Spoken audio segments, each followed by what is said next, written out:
Yeah, welcome in our daily. Good afternoon. So, welcome all of you. Welcome in our daily book reading workshop. In last session, we have taken the seventh layer of separation chart, and at the end, we are taking compensatory cures. And at that time, my internet connection was lost, so that the compensatory cures जो हम complete नहीं कर पाए उसे आज हम सबसे पहले उसको कंप्लीट कर लेते हैं. तो what is the idea of compensatory cures and what you are knows about the compensatory cure.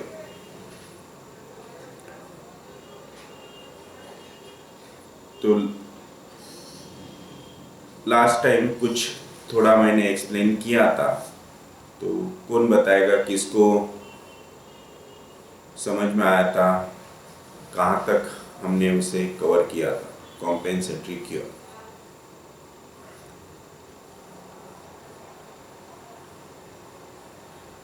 Compensatory cure, compensation, इसके मीनिंग में ही सब कुछ है. कॉम्पेंसेशन होता है क्योर का. तो कॉम्पेंसेशन दैट मीन्स कि कुछ तभी ऐसा कुछ दे के उसके बदले में कुछ लेना, दैट इज द कॉम्पेंसेशन. किसी थोड़ी सी चीज पे सेटिस्फाई हो जाना, समाधान मान लेना, that is the compensation. So in the curing process in the human body ये कॉम्पेंसेशन होता है, और वो कॉम्पेंसेशन होता है कि मोर डेंजरस जाके लेस डेंजरस कुछ तभी आता है, that is the compensation. So in seventh layer is virtually a point of no return. जो सेवंथ लेयर डिजीजेस हमने देखे, diseases of genes, mind, cell, वहां से पेशेंट को और डिजीज को रिटर्न लाना, रिवर्स करना, रिस्टोर करना, जो टोटली इरिवर्सिबल डिजीजेस है, स्ट्रॉन्ग सिपिलिटिक डिजीज है, उस लेयर से डिजीज प्रोसेस को रिटर्न लाना, क्योर इस्टेब्लिश करना, इट इज मोर डिफिकल्ट. सो ऐसे केसेस में, ऐसे डिजीज में वहाँ कंप्लीट क्योर ना होते हुए, डिजीज सेवंथ लेयर से फर्स्ट लेयर पे ना आते हुए, क्योंकि सेवंथ लेयर का डिजीज का एज ग्रुप ये ओल्ड एज ग्रुप होता है, और ओल्ड एज में सेवंथ लेयर से फर्स्ट लेयर पे लाना, स्किन इरप्शंस लाना, इट इज मोर डिफिकल्ट. सो ऐसे केसेस में मोर डेंजरस जो लाइफ थ्रेटनिंग है, वो जाके कुछ तभी ऐसा सेटल हो जाता है जो डिजीज लाइफ थ्रेटनिंग नहीं है, और वो disease on the without medicine उसे मेंटेन कर सकते हैं, लाइफ पूरी जी सकते हैं, that is called compensatory. So, but cure can still takes place of certain disease at this level. Here, the definition of cure has to be understood. Cure here implies restoration of near to normal functions with sensation of well-being, leading to peaceful, prolonged existence in spite and despite of pathology. This can be achieved only by homeopaths prescribing on totality. Yes, so this is possible only when we prescribe on totality of symptoms. So it may be the prescription, it may be phenotypic or genotypic. Phenotypic in the cases of mutation of cells, of genes, like cancers. Genotypic जहां mutation नहीं हुआ है वहां आपको genotypic देना पड़ेगा. So a 4-year-old boy, a patient of mitral valve prolapse, slated for immediate open heart surgery, was treated with his constitutional simillimum, which was phosphorus. Sir ने यहाँ सिंपल केस दी है जहां कॉम्पेंसेटरी क्योर कैसे होता है sir explain कर रहे हैं. The boy who complained of breathlessness on slightest effort of walking, ascending stairs, etc., gradually within 2 weeks time showed remarkable improvement in stamina, and after a repetition of hardly 3 doses over a period of 1 year could sustain an effort of carrying 10 kg weight of up a staircase to the 6th floor of building regularly, as he was carpenter. Even as on today, after 8 years of no other medications, he is working really hard for his living without any complaints. So heart complaint थी, heart disease था. Heart disease में थोड़ा सा भी exertion, walking, physical exertion aggravate the symptoms, aggravate the breathlessness, dyspnoea. और ऐसे case में sir ने मेडिसिन देने के बाद उसका ब्रेथलेसनेस टोटली गया, ब्रेथलेसनेस ऑन एक्सर्शन गया, weakness गया, stamina बढ़ा, and he can now do his routine work because he was carpenter, and carpenter always does the hard work, so he can easily without any discomfort he can do his routine work.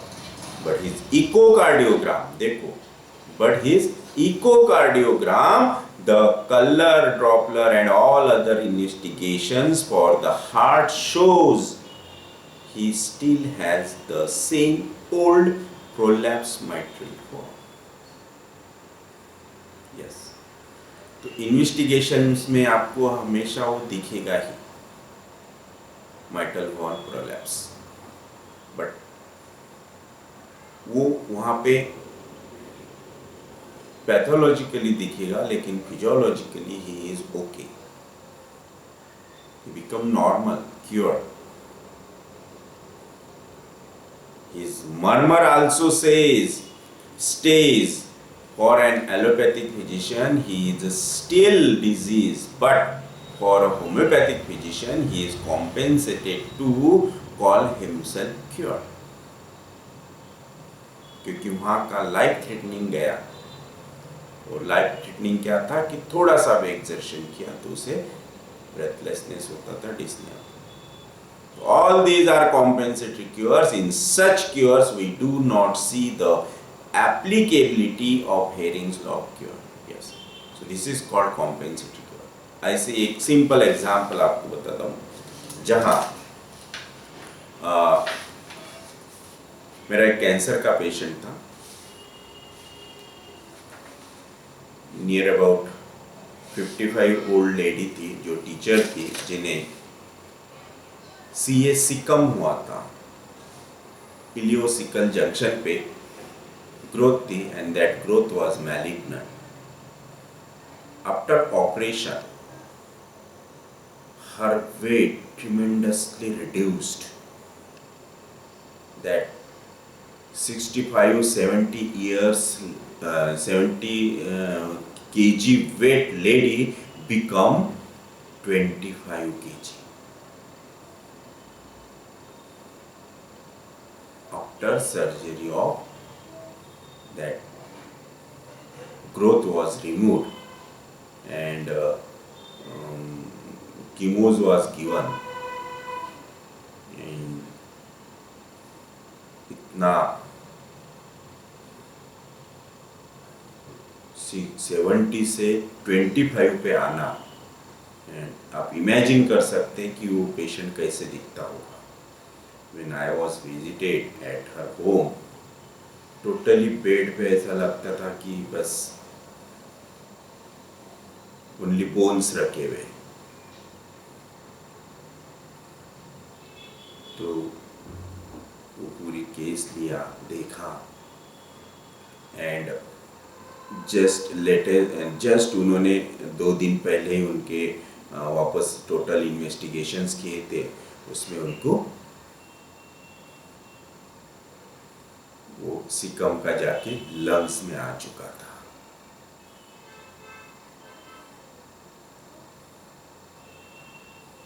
So disease transfer from stomach to lungs and also pelvic bone.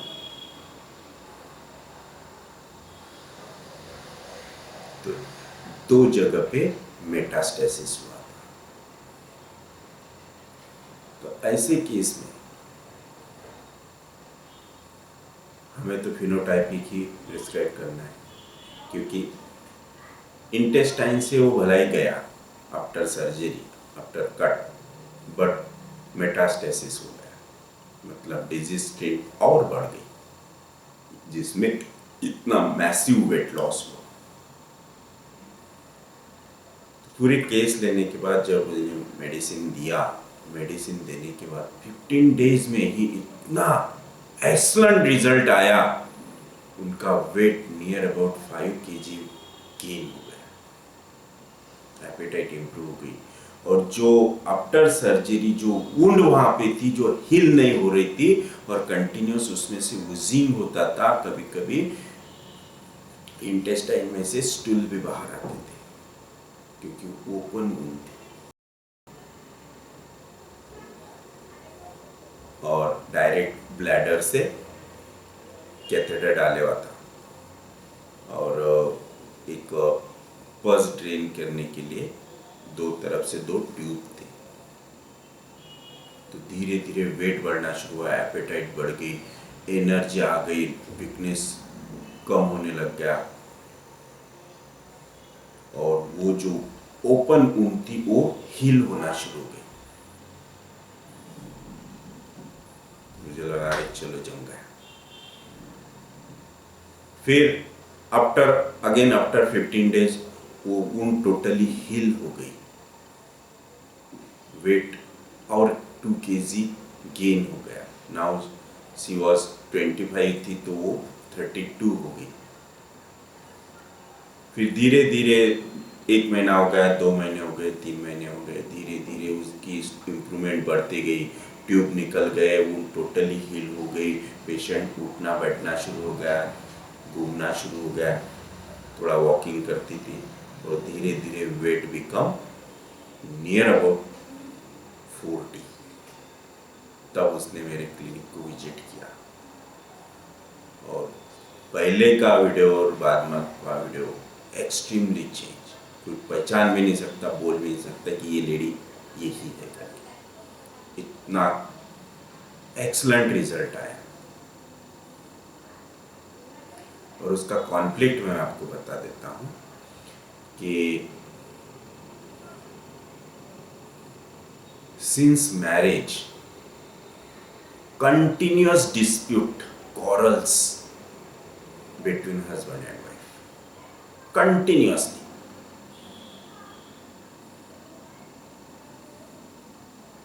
She was teacher, husband was in a national bank, manager of national bank, और दोनों भी separate रहते थे, और कुछ दिन पहले ही वो साथ में आए थे, मतलब near about 20 years she was separated,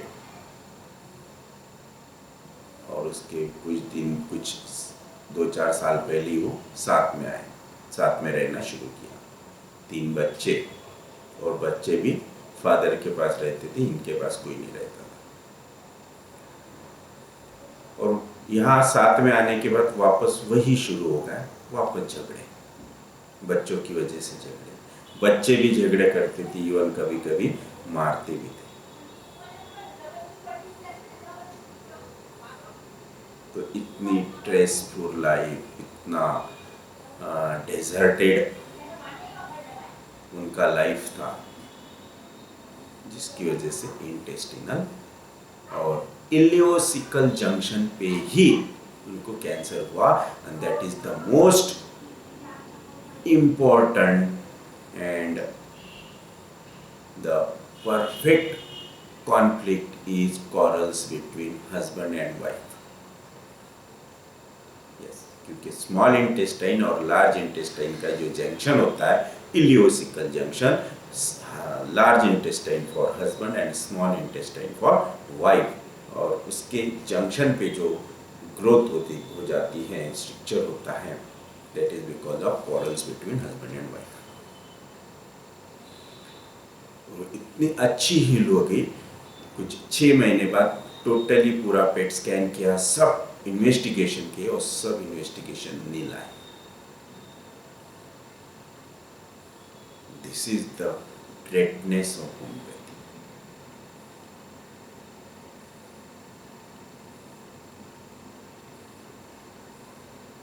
And I was prescribed her arsenic album 200, a single dose.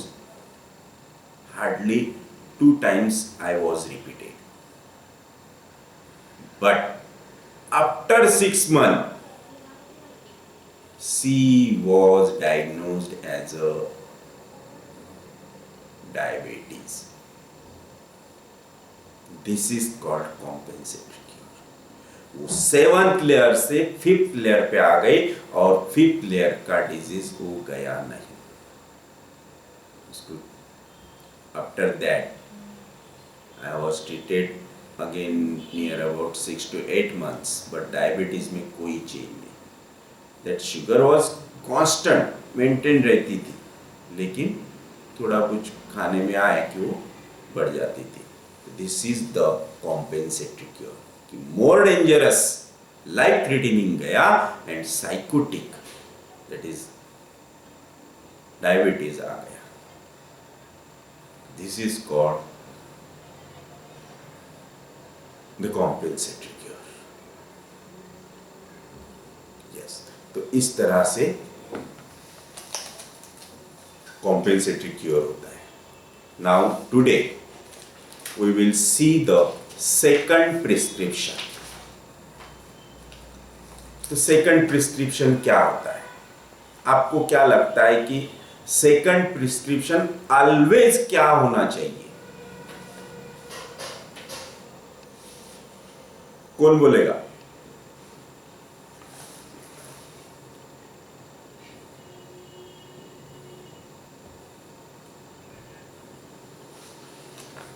हाँ, wait and watch.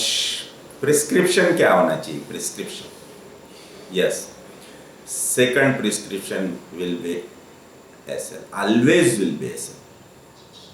But if the parameters, general parameters not improved, फिर भी सेकंड प्रिस्क्रिप्शन SL ही होना चाहिए।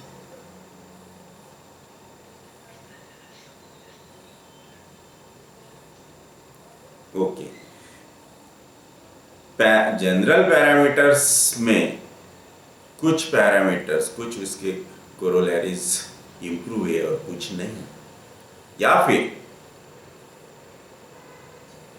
एम्लोरेशन फॉलोड बाय एग्रेवेशन हो रहा है, then second prescription. Yes, अगर general parameters improve नहीं हुए in after prescribing the remedy, या फिर जनरल पैरामीटर्स टोटली डिस्टर्ब हो गए, then you have to think about a reanalysis of the case. Potency बढ़ाना चाहिए? नो।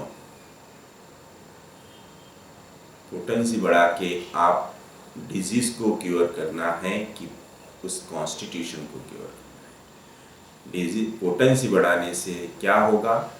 डिजीज पावर और मेडिसिनल पावर। यहाँ पे डिजीज पावर उतनी है और आप मेडिसिनल पावर बढ़ाते जा रहे तो क्या हो जाएगा, डिजीज पावर दबती जाएगी एंड उसके साथ साथ वाइटल फोर्स भी वहां पे जो डिजीज फोर्स पे एक्ट होने वाला था वो भी उसके नीचे दब जाएगा और after that patient may feel sometimes better, that is called palliation, but again it will rise suddenly. So this is not favorable. So don't increase the potency, think about reanalysis of the case. Yes. So sir क्या बोलते हैं हम देखते हैं, second prescription analysis. In our daily practice, we encounter lot of dilemmas. The complaints disappear in one system only to appear in another.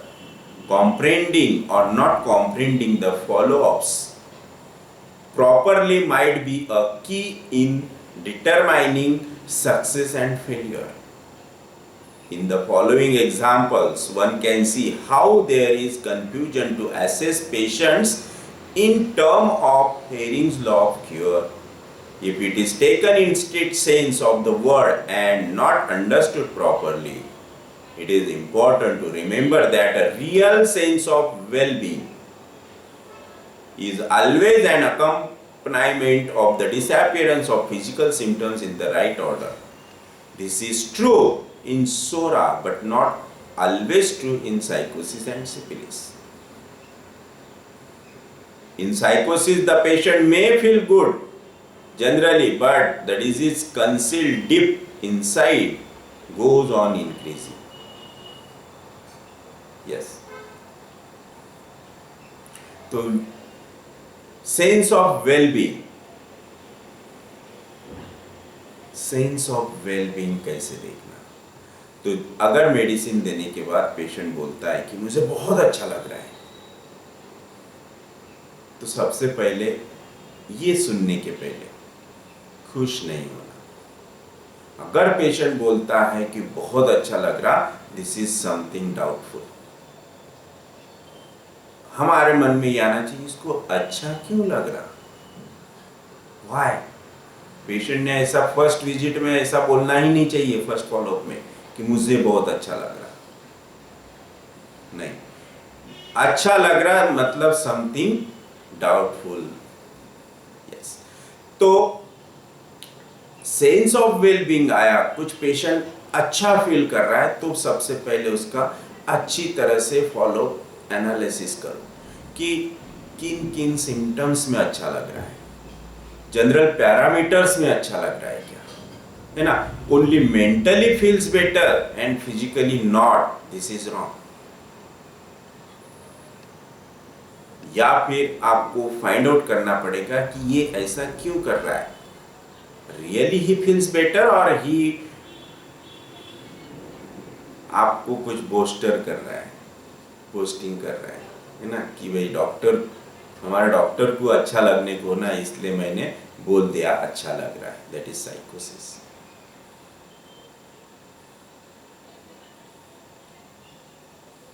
तो हमें real क्या है वो फाइंड आउट करना है, और कभी भी ये बात पे खुश नहीं होना चाहिए कि ही फील्स बेटर. नो. अगर ये बोलता है कि क्या डॉक्टर साहब आपने क्या मेडिसिन दी, पहले मैं अच्छा था, आपकी दवा लेने के बाद और बिगड़ गया काम, बहुत तकलीफ हो रही, तो अब हमें खुश होना है. दैट मीन्स कि एग्रेवेशन होगा, that is the right side. तब आप बोल सकते हैं बहुत अच्छा, ये तो अच्छा बताया आपने, है ना. तो फर्स्ट एग्रेवेशन फॉलोड बाय एम्लोरेशन. इसलिए सेंस ऑफ वेल बीइंग पे हमेशा ध्यान रखना कि पेशेंट एक्चुअल में क्या कहना चाह रहा है, एक्चुअल क्या कह रहा है. यस. तो सेंस ऑफ वेल बीइंग कहाँ आया, माइंड में आया कि फिजिकल में आया. हमें फिजिकल जनरल्स में सेंस ऑफ वेल बीइंग चाहिए, माइंड में नहीं. हमेशा ये ध्यान में रखना चाहिए कि पेशेंट अगर मेंटली फील्स बेटर कर रहा है, नो, हमें फिजिकल एंड जनरल्स में इंप्रूवमेंट चाहिए first. Yes.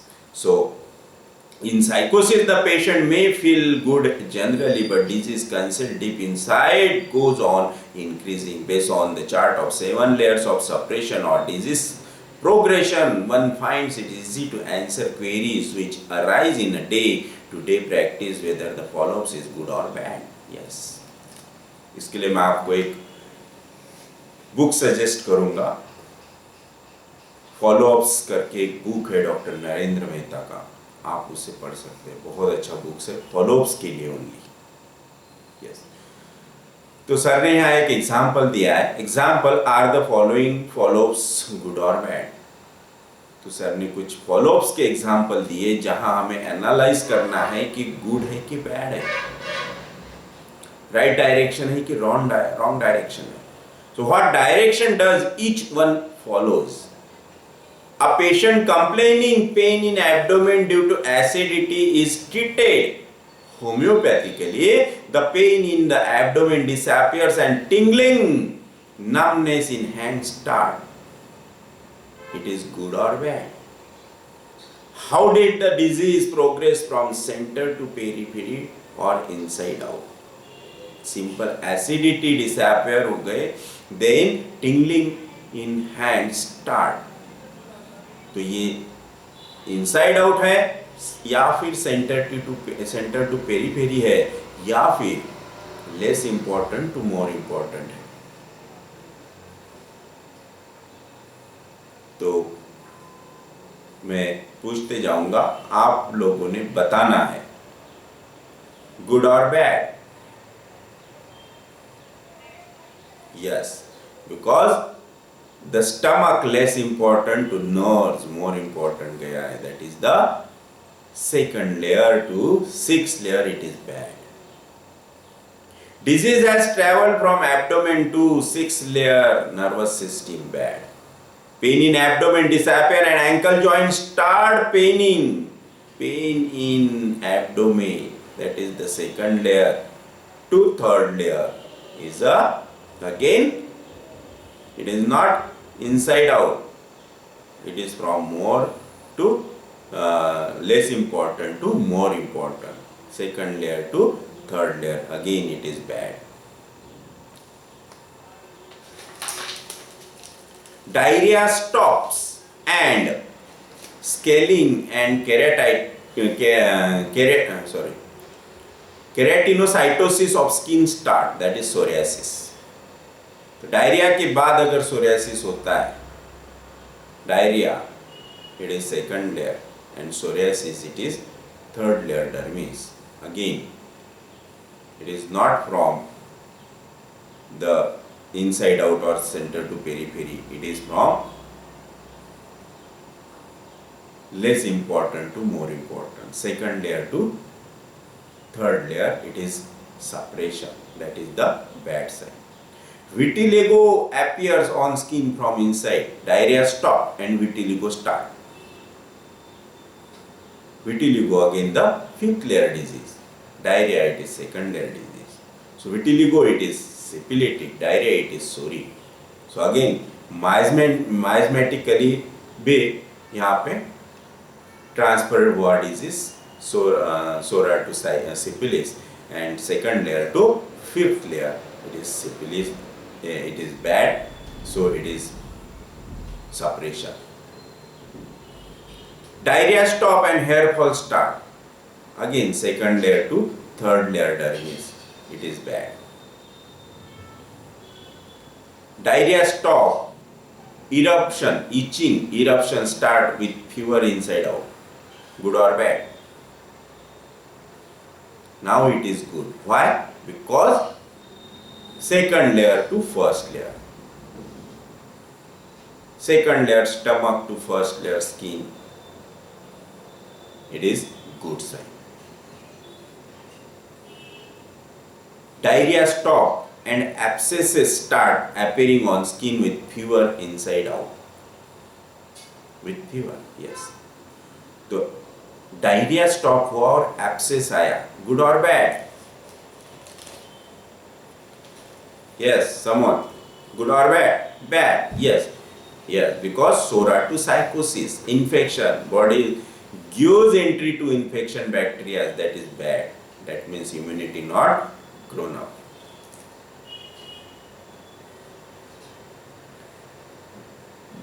Respiratory problem like asthma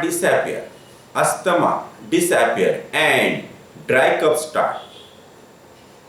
Good or bad? Good. That is inside out, center to periphery. It is good sign. Respiratory problem like asthma disappear and sneezing start. Again it is good sign. Asthma disappear and asthmatic sneezing stops, and 8 breathlessness on exertion persists. So exertion, breathlessness on exertion, it is bad. So bad follow.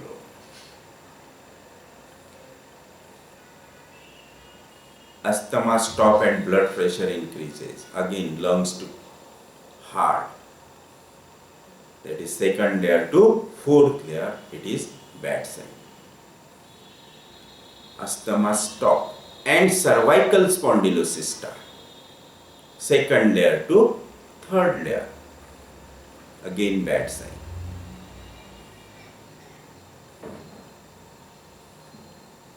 Giddiness occurs. Asthma stop and giddiness. Again, giddiness, it is the sixth layer, vertigo, sixth layer, nervous system, bad sign.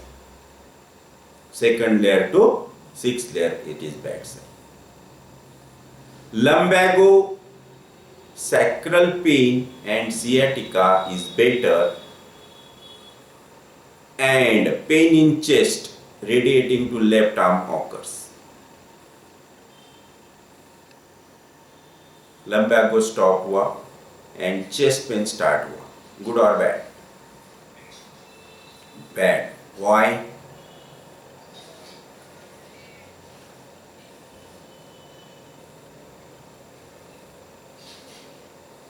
Third layer to fourth layer. Very good. Then lumbago stop and blood pressure increases. Bad. Third layer to fourth layer. Lumbago or sciatica stop and blood sugar increases. Again, third layer to fifth layer, it is bad. Lumbago stop and pain in neck start. Now it is third layer problem. Bad, because below upward हुआ, that is bad. Less important to more important जा रहा है, that is bad.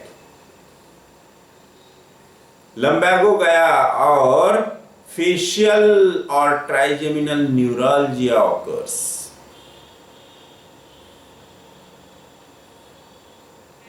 Bad, मतलब third layer to sixth layer, it is bad. Sciatica stop and leukoderma occurs. Again bad. Third layer to fifth layer. Lumbago stop and lichen planus occur.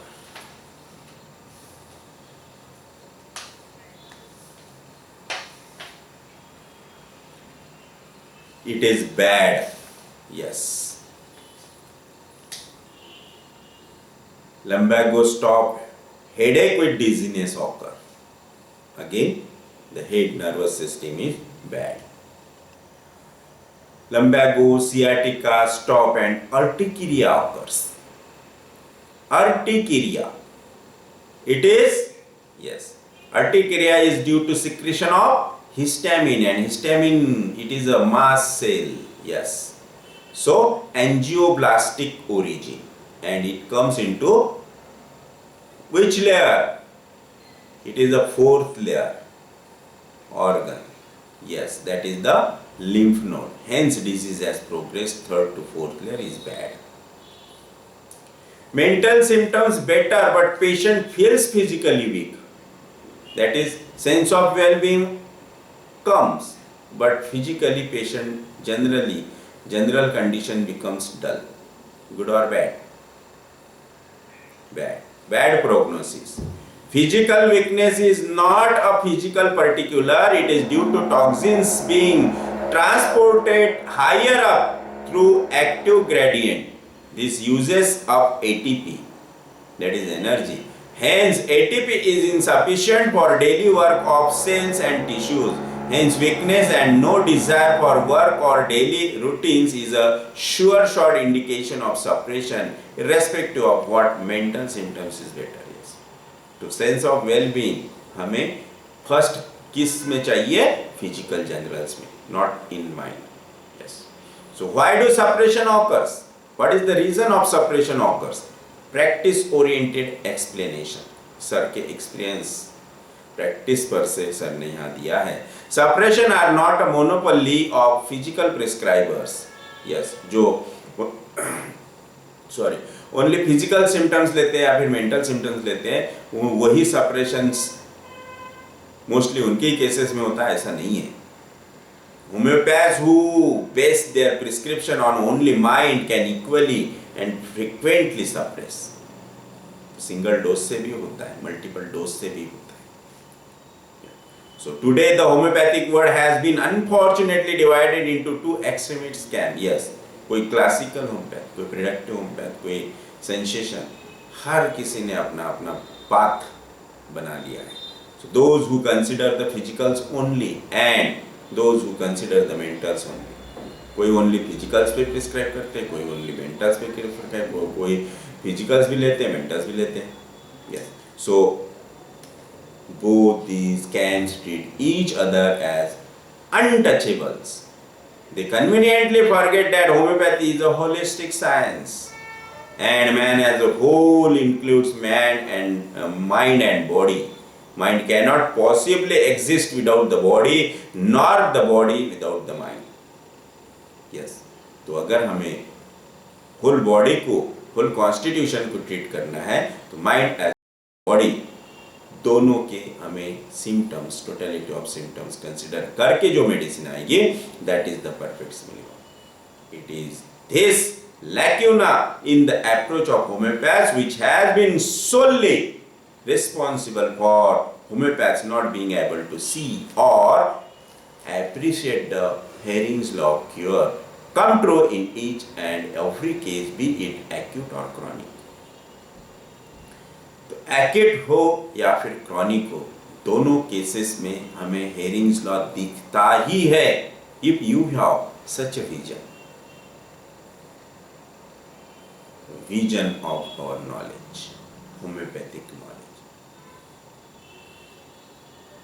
कल हमने SSC जो क्या congestive cardiac failure की जो case मैंने बताया, उसमें भी हेरिंग्स लॉ मैंने आपको दिखाया, acute case, but Hering's law follows. Yes. So a proper prescription to view the law of cure in acute and chronic cases is based on physical and mental totality, which includes, yes, proper prescription. The basic nature or mind of a person as is represented in each and every cell by his genetic code. This includes even the non-disease nature, that is religiousness, conscientiousness, temper, slowness, quickness, mildness, bashfulness, contentment, courageous, cowardice, yielding, resignation, affectionateness, revolting or anarchist nature. This is the non-disease characteristics, non-disease nature, non-disease symptoms of the constitution. All these and many others arise from genetic code, and these all are genetic codes inherited from parents, that is, carry a family trait and thus a tendency to be peculiar. So build, look, peculiar speech, peculiar behavior, both of the individual as a whole and his organs and systems, and thus have a tendency to particular diseases or illnesses, which together we call as miasmatic traits. Even the texture of hair, distribution of hair or type and color of skin, nails, the length and the prominences of bones go a long way in considering the right genetic constitutional simile. तो sir का यही कहना है कि अगर आपको GCS select करना है तो माइंड के भी जेनेटिक ट्रेट्स लेना है जो नॉन डिजीज कैरेक्टरिस्टिक्स है। Then again physical and generals में भी हमें वो सिम्टम्स, वो टोटलिटी ऑफ सिम्टम्स सिलेक्ट करना है जो नॉन डिजीज कैरेक्टरिस्टिक्स है। The emotions of love, hate, fear, anxieties, fright, illusion, delusions, desire and aversions, food, drinks, temperature, tolerances and intolerances to various stimuli, physical and mental, considering the mentals or physicals are the chief reasons for suppression. So only mental or physical, दोनों में से एक पे अगर आप prescribe करेंगे, it will always give the suppression. So आपको genetic traits लेके कहाँ कहाँ से पिकअप करना है, तो यहाँ सर ने दिया है, किस टाइप के लेना है वो भी दिया है। यस, सो इस तरह से ये सेकंड प्रिस्क्रिप्शन कंप्लीट होता है और आपको इसमें समझ में आया होगा कि सेकंड प्रिस्क्रिप्शन कब देना चाहिए और prescription should be based on which characteristics, the base of the prescription क्या होना चाहिए। So this is the second prescription chapter and कल हम देखेंगे साइंस ऑफ जेनेटिक कॉन्स्टिट्यूशनल सिमिलिमा। तो आज हम इस चैप्टर में किसी को कोई क्वेश्चन है, क्वेरी है, डाउट है तो आप पूछ सकते हैं, या फिर हम आज के टिप्स पे जाते हैं, हैनिमैनियन टिप्स। तो मैं 2 मिनट देता हूँ, किसी को कुछ पूछना है तो पूछ सकते हैं कल के केस के बारे में। अगर किसी को कोई आइडिया आई होंगी, कुछ डाउट आया होगा, कोई क्वेरी होंगी, क्वेश्चन होगा तो वो भी पूछ सकते हैं। यस, हेरिंग्स लॉ के लिए कोई अगर किसी की क्वेरी होंगी तो आप पूछ सकते हैं। 7 लेयर्स चार्ट के लिए अगर आपको कोई प्रॉब्लम होगा तो वो भी आप पूछ सकते हैं। सबके पास 7 लेयर्स चार्ट का लैमिनेशन करके टेबल पे रखा है क्या? हर किसी ने उस चार्ट को बना के रखा है क्या?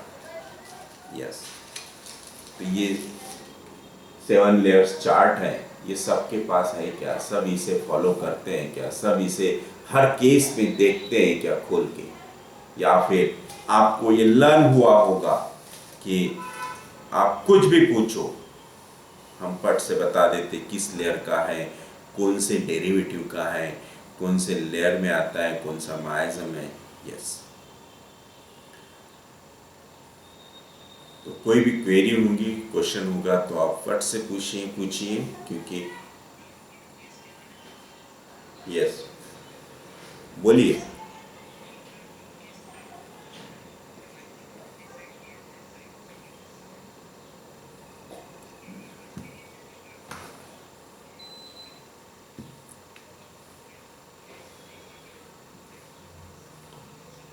नो, कल ही मैंने एक्सप्लेन किया था कि जो नेसेसरी है हमें सब कुछ करना चाहिए, इन्वेस्टिगेशन करनी ही चाहिए।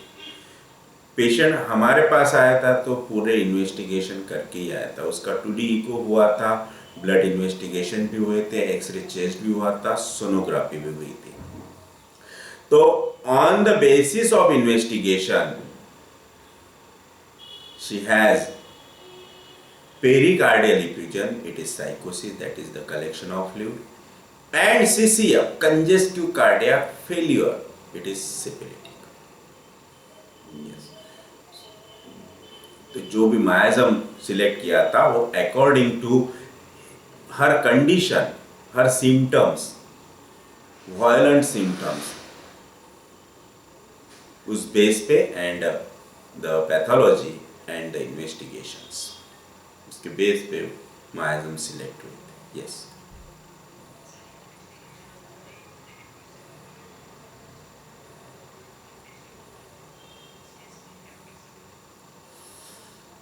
अंदाज से गोली मारने में कोई मतलब नहीं है. कल हमने बताया था कि life is most important, right. तो ऐसे केसेस में अगर इमरजेंसी केस है जहाँ ना पेशेंट के पास टाइम है ना हमारे पास टाइम है, जो भी करना है एक बहुत लिमिटेड टाइम में करना है. ऐसे केस में जहाँ लिमिटेशंस है टाइम के लिए, वहाँ पे आपको ट्रीटमेंट के साथ साथ इन्वेस्टिगेट करना बहुत ज़रूरी है.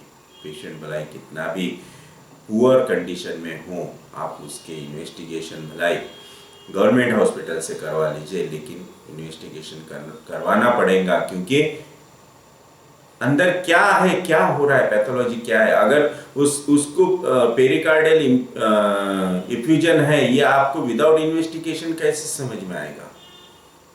ओनली टेथोस्कोप से समझ में आता है. हम तो कोई कार्डियोलॉजिस्ट है ही नहीं जो ओनली कार्डियक केसेस ही देखते हैं, राइट. कितने लोग हैं जिनको ईसीजी रीडिंग आता है और वो भी परफेक्टली ओनली ईसीजी देख के वो डायग्नोज कर सकते हैं कि this is the case of CCM या फिर एंजाइना. तो इसीलिए कल जो मैंने लास्ट में बताया था कि अपना ईगो बाजू में रख के अगर आप सेकंड ओपिनियन लेते हैं, आपके कोई जो भी हायर सेंटर में है उनका ओपिनियन लेते हैं, तो इट इज़ नॉट बैड. और ये आपको कोई ईगोइस्टिकली हर्ट नहीं करने वाला है. आपको सबसे पहले इम्पोर्टेंट देना है पेशेंट के लाइफ को. आपको एक लाइफ सेव करना है. तो वो लाइफ सेव करने के लिए आपको देखना है कि मैं क्या क्या कर सकता हूं.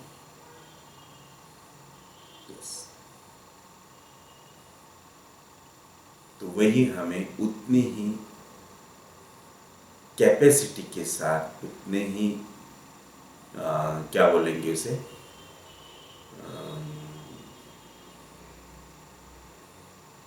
कैपेसिटी, एबिलिटी के साथ हमें वर्क करना पड़ेगा, इंटेंसिटी के साथ वर्क करना पड़ेगा.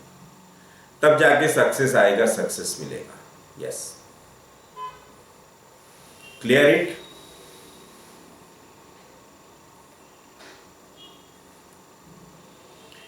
और कोई?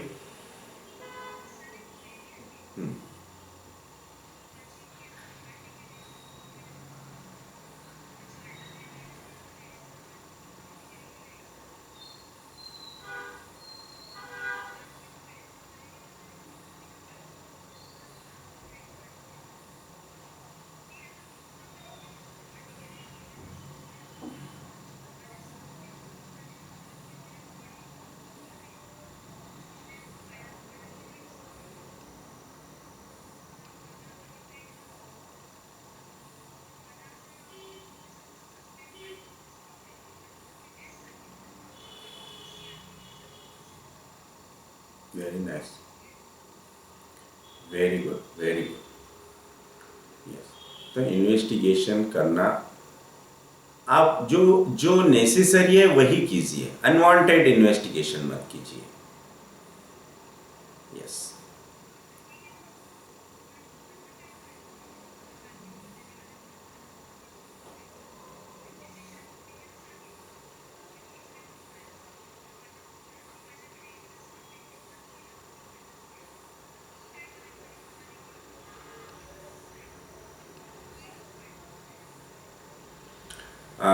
तिची कंप्लीट हिस्ट्री घ्या. हिस्ट्री घेतल्यानंतर बघा तुमचं कॉन्स्टिट्यूशनल परफेक्ट आहे का, परफेक्ट मिळते आहे का, हिस्ट्री परफेक्ट मिळते आहे का. अगर तुम्हाला कुठे डाऊट असेल तर तुम्ही ओपिनियन घ्या, राईट. किंवा जसं तुम्ही बघा ॲलोपॅथिक सिस्टीम काय करते, ते एक पेशंट ट्रीट करायचा असेल तर तिच्यात 5 डॉक्टर इन्व्हॉल्व होतात, राईट. त्यामध्ये फिजिशियन वेगळा असतो, सर्जन वेगळा असतो, एक सुपर स्पेशालिस्ट वेगळा असतो, राईट. कार्डिओलॉजिस्ट वेगळा असतो. म्हणजे एक पेशंट एक असते, परंतु ओपिनियन ते सर्वांचेच घेतात. त्यामध्ये ज्या डॉक्टरचा पेशंट आहे त्याला पैसा खर्च नाही करावा लागत, पैसा तर पेशंटच खर्च करते. परंतु कुठे रॉंग नको व्हायला किंवा रॉंग ट्रीटमेंट नको व्हायला, काही मिसप्लेस नको व्हायला, त्याकरिता ते ओपिनियन्स घेतात, त्या प्रकारे ते ट्रीट करतात. तसं होमिओपॅथीमध्ये का नाही होऊ शकत. जर एखाद्या पेशंटमध्ये तुम्हाला डायलेमा असेल, डाऊट असेल, नसेल समजत की काय होत आहे, कसं करायला पाहिजे, कोणत्या वेनी जायला पाहिजे, कसं ॲनालिसिस करायला पाहिजे, नसेल तर तुम्ही तुमचे जे कोणी सिनियर्स असतील, तुम्ही ज्यांना फॉलो करता, त्यांचं ओपिनियन घ्या.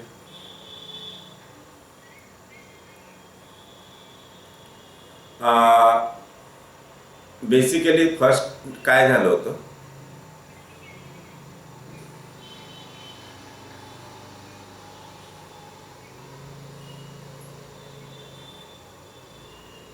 की अर्टिकेरिया कब से ट्रीट कर रहे हैं, उसके बाद ये कब हुआ.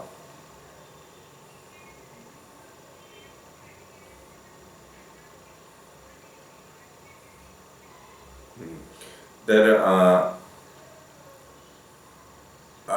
when she came for us urticaria, that time she was मतलब she has symptoms of cough, fever or any weight loss.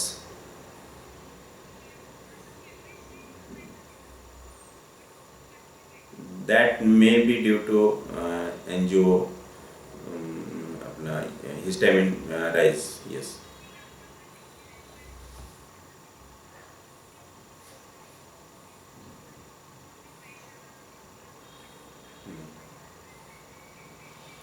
तर हे सपरेशन हो सकता है. सपरेशन हो सकता है. Basically the urticaria it is 4th layer disease आणि ट्युबरक्लोसिस ऑफ बोन्स आहे ना तिला.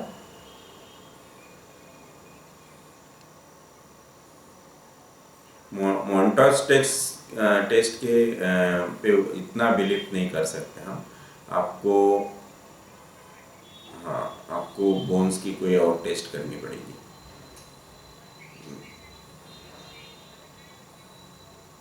सीटी वगैरे सांगायला पाहिजे. यस, चालेल. ओके, आपण आज टिप ऑफ द डे घेऊ, राईट. हां.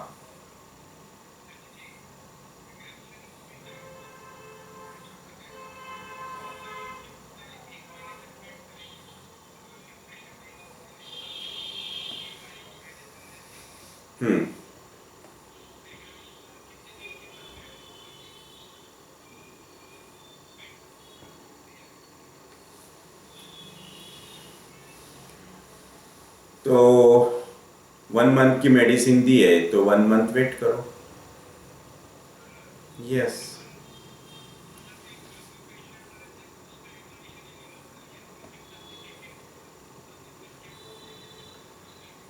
तो जनरल पैरामीटर्स देखो, जनरल पैरामीटर्स इंप्रूव हो रहे तो wait and watch, right. Yes.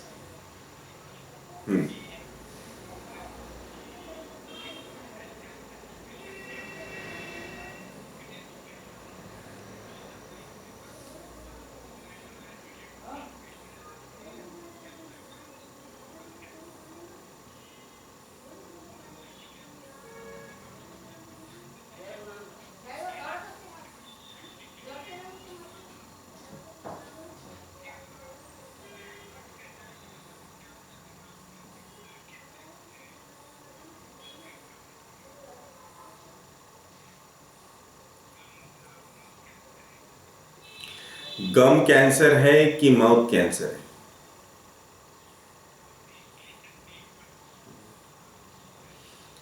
वो देखो, हर हर हर ऑर्गन का कॉन्फ्लिक्ट अलग है। गम्स का अलग है, चिक्स का अलग है, माउथ का अलग है, टंग का अलग है, टिथ का अलग है, थ्रोट का अलग है, यूवल का अलग है। हर चीज़ का कॉन्फ्लिक्ट अलग है, इसलिए पर्टिकुलर क्या है, स्पेसिफिक क्या है वो देखो, उसके बाद conflict.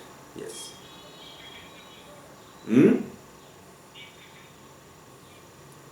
Teeth, that means anger suppress.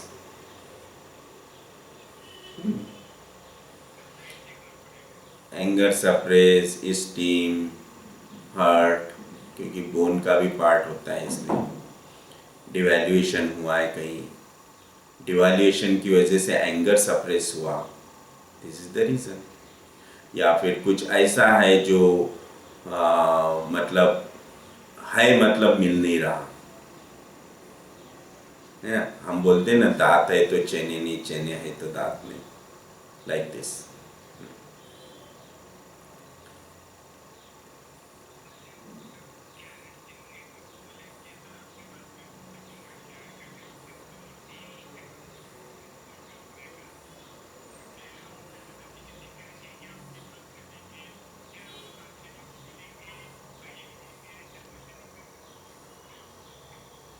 Yes, मैं मेरी बेस्ट ट्रीटमेंट करूंगा। आपको उसमें सेटिस्फैक्शन नहीं हो रहा तो आप अदर ओपिनियंस भी ले सकते हैं, है ना। मैं मेरे तरफ से तो बेस्ट करने की कोशिश करूंगा। जहां कई पेशेंट आपकी कॉलर पकड़ रहा है ना, आपकी गर्दन पकड़ रहा है, आपके सिर पे तलवार लटका रहा है, तो पूरा बॉल उसके ही कोर्ट में डाल देने का ना।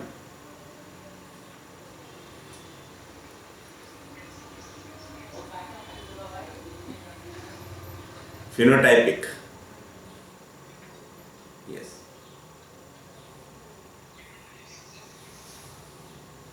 जी। हम्म।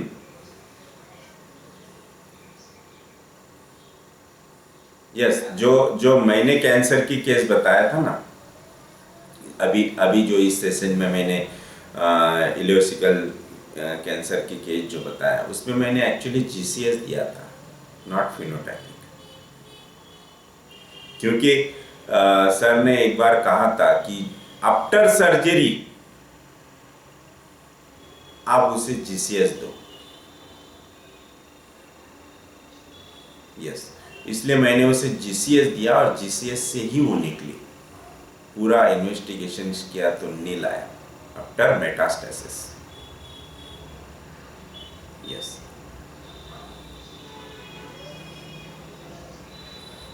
बिफोर ईयर, बिफोर सर्जरी अगर है, बिफोर सर्जरी है, मैलिग्नेंसी है, तो आपको फिनोटाइपिक देना पड़ेगा। और फिनोटाइपिक में ऐसा कंफर्म नहीं है कि आपको रिपीटेशन करना ही है। देखो, सर ने भी बहुत से केसेस में रिपीटेशन किया, लेकिन ऐसा नहीं कि हर केस क्योर हुई, हर केस में वो लगाई, ऐसा नहीं है। और सर ने किस बेस पे वो रिपीटेशन किया, इसका कभी सर ने एक्सप्लेनेशन नहीं दिया कि फ्रॉम व्हाट एफोरिज्म सर ने वो लिया और रिपीटेशन किया करके। कि एनिमन ने कौन से एफोरिज्म में बताया, ऑर्गेनन में कहाँ लिखा है कि कैंसर्स के केसेस में रिपीटेशन करना चाहिए। तो इसका कोई बेस सर ने बताया नहीं था। शायद सर और उसमें कुछ रिसर्च करने वाले, यस, रिसर्च करने वाले थे और बाद में सब ओपन अप करने वाले थे, लेकिन शायद ये नहीं हुआ। Yes. So okay. Yes yes, Nehal, Snehal, या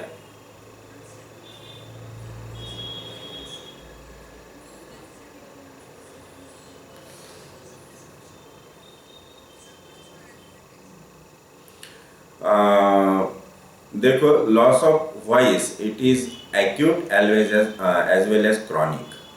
क्रॉनिक है तो वहाँ पे माइजमेटिक, मतलब आपको देखना पड़ेगा कि क्यों हुआ है, राइट। पैथोलॉजी क्या है, because of vocal cord paralysis है, या फिर और कोई पैरालिसिस जिसकी वजह से हुआ। और एक्यूट में मोस्टली द लैरिंगोट्रैकियल इडिमा की वजह से होता है। तो एक्यूट ट्रीट करना इट इज़ वेरी इजी, आप उसमें एक्यूट चार्ट यूज करके उस पेशेंट को ट्रीट कर सकते हैं।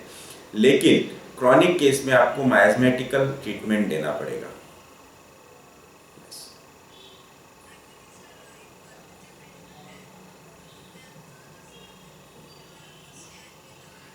आप हिंदी में बोलो,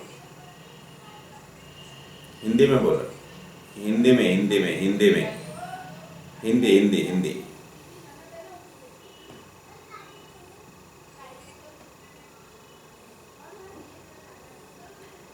आवाज नहीं आ रहा। यस, आवाज आपका कट रहा है, आवाज आपका कट रहा है। नेट कनेक्शन शायद आपका बराबर नहीं है, थोड़ा ध्यान दीजिए। आप बोलेंगे तो ठीक लगेगा।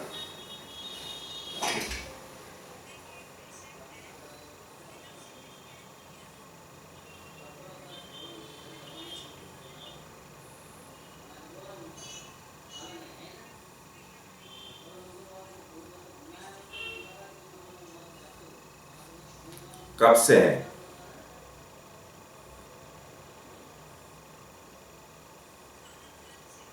Yes, that is chronic case, साइकोसिस है। आपको वहाँ पे पूरी हिस्ट्री लेके पॉजिटिव फैक्टर्स फाइंड आउट करना पड़ेगा। अगर नहीं मिलता है तो मैथमेटिकल रूब्रिक्स लेके आपको उसको ट्रीट करना है। Yes yes,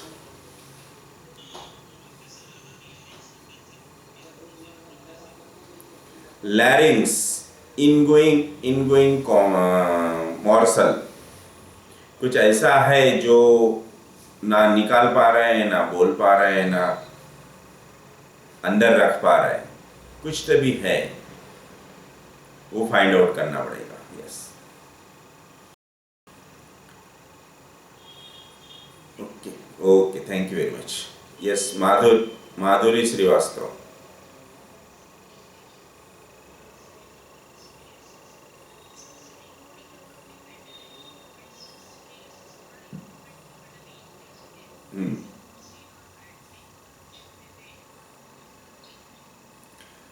Sciatica, it comes into 6 layer,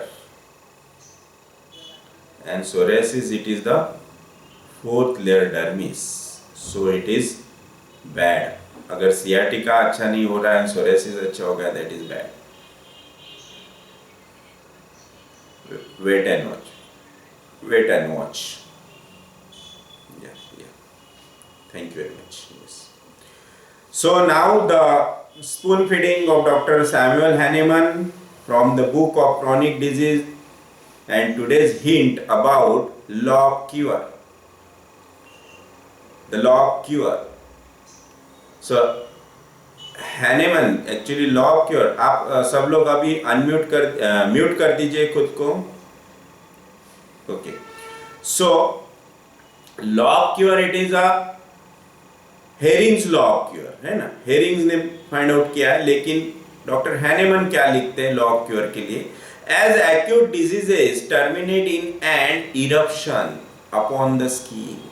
देखो प्लीज आप म्यूट कीजिए।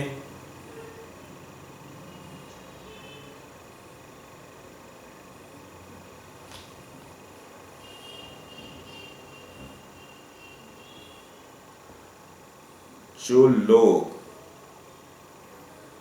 कल से खुद को अनवांटेडली अनम्यूट करेंगे, मैं उनको निकाल दूंगा। आप खुद को, आपको बात करनी है तो म्यूट अनम्यूट कीजिए, बात नहीं करनी, बात फिनिश हो गई तो अनम्यूट करके रखिए। ओके, सभी लोगों को डिस्टर्ब होता है, हजारों लोगों को डिस्टर्ब होता है। यस, क्योंकि ये जो वीडियोस है, जो वीडियोस बनेंगी, ये सब यूट्यूब पे सभी लोग देखने वाले हैं, इसलिए बीच बीच में जो डिस्टर्बेंसेस आते हैं, that is not a good sign. Yes, so What Hahnemann writes about the log cure, तो उन्होंने क्या कहा है, देखो एक्यूट डिजीज के लिए क्या कहा है, as acute diseases terminate in an eruption upon the skin which divides, dries up and then passes off. देखो किस तरह से स्किन इरप्शंस क्योर होने चाहिए, which divides, कम कम होते जाना चाहिए, dries up, ड्राई होने चाहिए, then passes off, निकल जानी चाहिए. So it is with many chronic diseases, same chronic disease में भी इसी तरह से होना चाहिए. All diseases diminish in intensity.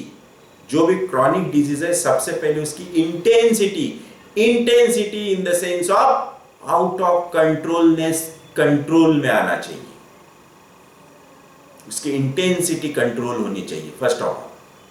So all diseases diminish in intensity, improve, intensity कम होनी, then improvement start होनी चाहिए in all directions, and are cured by the internal organism filling itself from them little by little. देखो कितना अच्छा लिखा है कि internal organism सबसे पहले अच्छा होना चाहिए, वाइटल फोर्स इंप्रूव होनी चाहिए, स्ट्रेंथेन होना चाहिए, filling itself from little by little, though it is small improvement हो रही है, good, अंदर से ही उसे थोड़ा अच्छा लगते जाएगा. The internal disease approaches more and more to the external tissues. The internal disease approaches more and more to the external tissues. Disease तो internal है,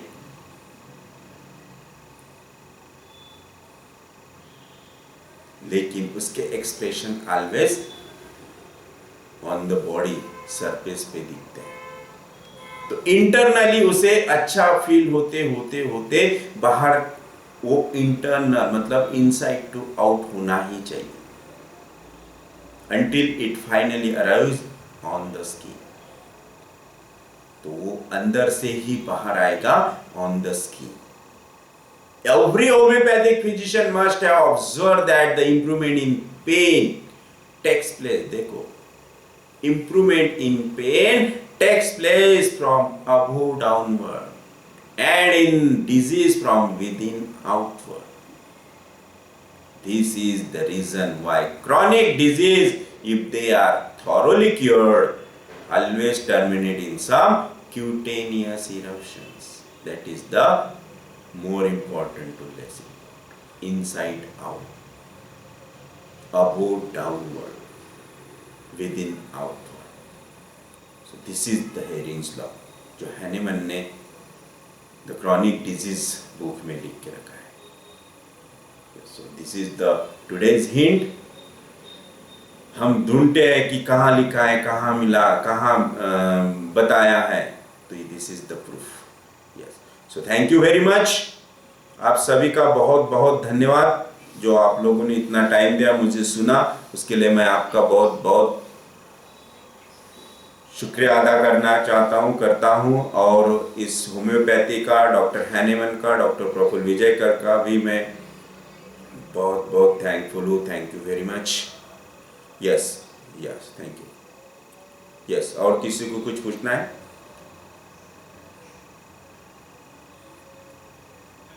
yes.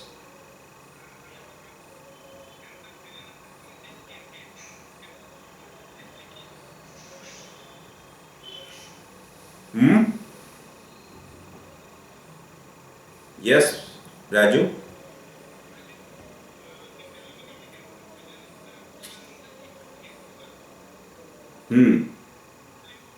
Yes.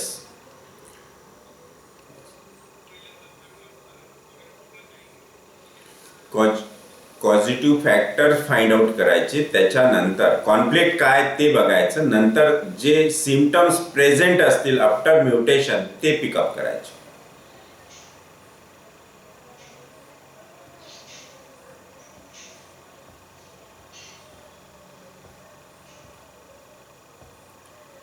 So okay, so today we will stop here and कल हम देखेंगे genetic prescription. Okay, so thank you very much and bye bye to all of you.